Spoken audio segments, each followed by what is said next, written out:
L'association Humanlaya est implantée au Népal depuis quelques années avec comme relais des bénévoles, mais surtout des Népalais. Selon les dernières nouvelles, si les grosses villes que sont Katmandou et Pokhara ont été touchées par le séisme, l'association craint surtout pour les villages isolés dont les accès par la route sont coupés. Ce sont des centaines et de centaines de petits villages qui sont dans ces montagnes à des jours et des jours et des jours et des jours de marche.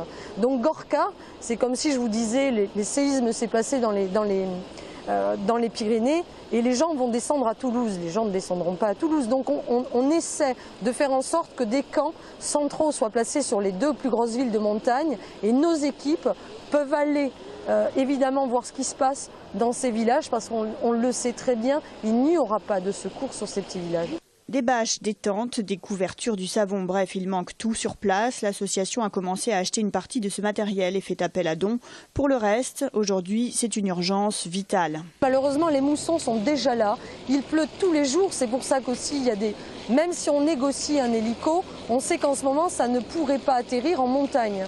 On a de gros soucis de pluie, les gens sont sous la pluie, ils n'ont pas à manger, la nourriture commence à manquer.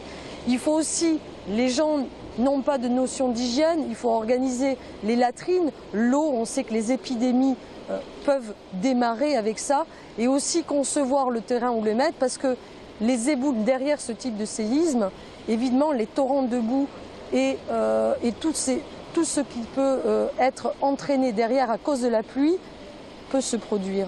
Pour l'instant, impossible pour les bénévoles français de se rendre au Népal. Les vols sont bloqués. C'est le réseau présent sur place qui s'occupe d'organiser l'aide. Rappelons qu'aujourd'hui, le bilan est de 5500 morts et qu'encore 6 jours après le séisme, les secours s'activent toujours à la recherche de potentiels survivants.